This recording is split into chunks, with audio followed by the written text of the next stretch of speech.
Alamin na natin ang update sa lagay ng panahon lalo na sa binabantayang epekto ng trough ng low pressure area. Ihahatid yan ni Pag-asa Weather Specialist Lori de la Cruz.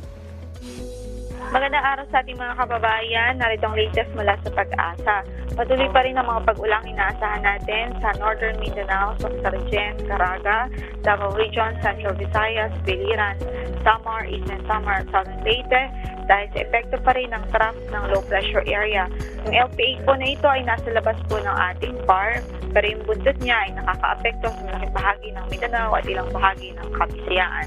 Samantala sa Cagayan Valley, Aurora, Quezon, Bicol Region at Northern Samar, maulap ang papawri na may light rains dahil sa amihan. Sa Metro Manila, Western Visayas at dito ng bahagi ng Luzon, isolated light rains naman ang mararanasan dahil sa amihan. Then the rest of Mindanao, may mga localized thunderstorms na pwedeng maranasan.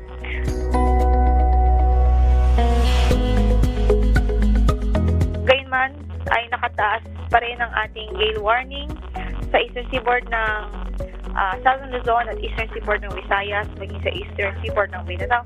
Kaya hindi mo na ina-advise na pumalaot ang maliliit na sasakyang pandagat sa mga nabanggit nating lugar. Samantalang pinakamababang temperatura na naitala sa bansa ngayon ay 12.6 degrees Celsius sa Baguio. Narito din ang iba pang mabababang temperatura sa ating bansa.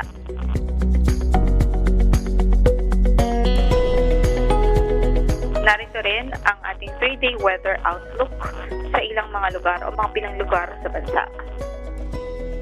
At narito din ang ating mga update sa lagay ng mga dam.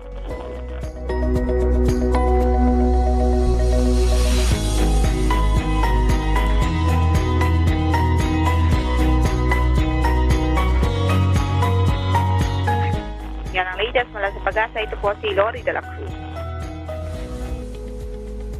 Maraming salamat Pag-asa Weather Specialist Lori de la Cruz. At paalala muli sa ating mga kababayan para maging ligtas sa lahat ng pagkakataon mula sa epekto ng pamago-bagong panahon. Ugaliing tumutok dito lang sa PTV Info Weather.